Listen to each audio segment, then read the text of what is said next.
بسم اللہ الرحمن الرحیم۔ السلام علیکم عزیز طلباء of Dubai international public school and college Mansehra, جماعت ناہم، مضمون اردو۔ آج ہم سبق نمبر 8 پڑھیں گے، غلام۔ اس کے مصنف ہیں مرزا فرد اللہ بیگ، صنف ادب ہے افسانہ، اور ماخوذ از یعنی تصنیف ہے مضامین فرحت۔ افسانہ کی تعریف۔ افسانہ کے لیے انگریزی میں فکشن لفظ استعمال کیا جاتا ہے۔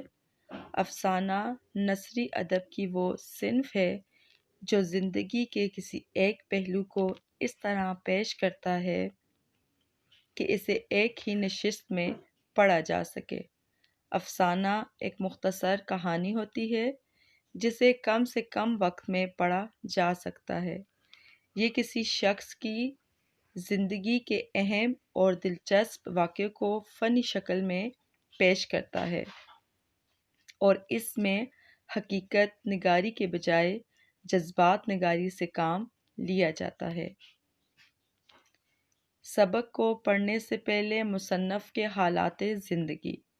مصنف ہیں مرزا فرحت اللہ بیگ۔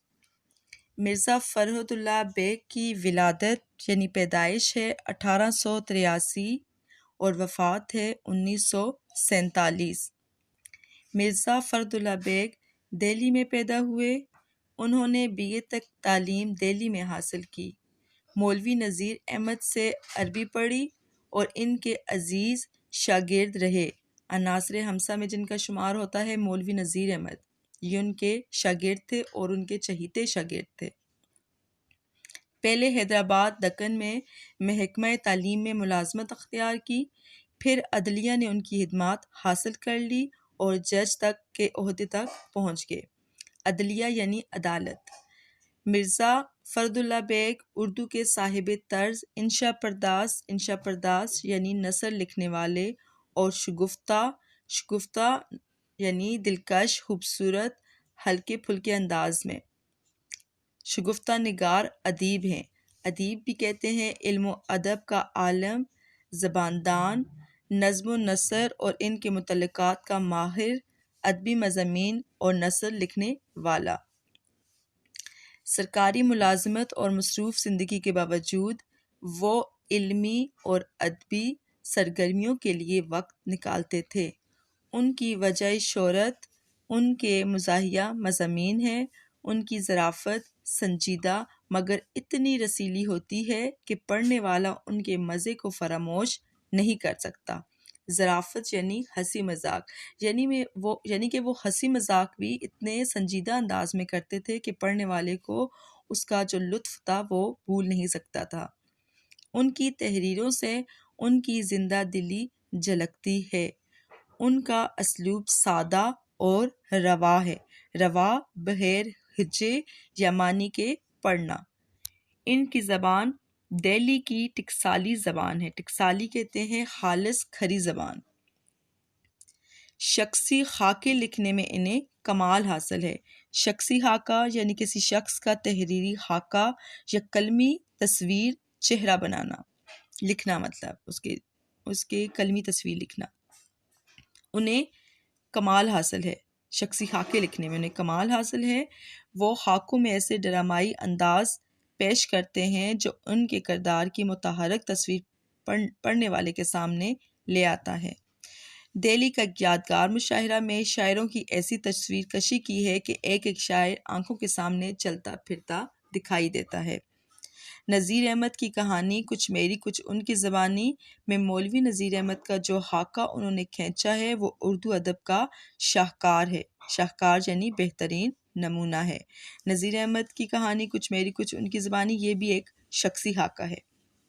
ان کا بڑا کارنامہ یہ ہے کہ ان کے مضامین سے پرانی تہذیب کے ان پہلوؤں پہ نظر پڑتی ہے جن تک رسائی کسی دوسری طرح ممکن نہ تھی۔ رسائی یعنی پہنچ۔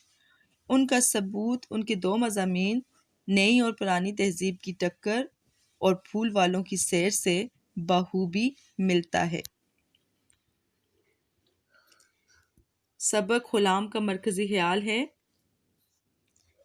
کہ غلام اور نوکروں میں کچھ بری عادتیں ضروریات زندگی پوری نہ کر سکنے کی وجہ سے اور کچھ انتقامی جذبے کے تحت پروان چڑھتی ہیں۔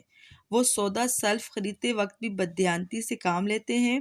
گھر کے اندر اور گھر سے باہر بھی ان کی سرگرمیوں کی نگرانی ضروری کرنی چاہیے، لیکن ساتھ ساتھ اس بات کا دھیان رکھنا چاہیے کہ نوکر بھی انسان ہوتے ہیں، ان کے ساتھ اچھا رویہ رکھنا ضروری ہے، کیونکہ اللہ تعالیٰ نے اس بات پہ سختی سے اس بات کا حکم دیا ہے کہ غلاموں اور نوکروں کے ساتھ نرمی کا سلوک کرنا چاہیے، جیسا کہ خطبہ حجۃ الوداع میں حضرت پاک صلی اللہ علیہ وسلم نے غلاموں کے بارے میں انہوں نے اپنے خطبے میں اس بات پہ زور دیا تھا کہ اپنے غلاموں کے ساتھ نرمی کا رویہ رکھو اور ان کے ساتھ جیسا خود کھاؤ ویسا ان کو کھلاؤ، جیسا خود پہنو ویسا ان کو پہناؤ، اور ان پر حد سے زیادہ برداشت سے زیادہ بیجا ان پہ بوجھ نہ ڈالو۔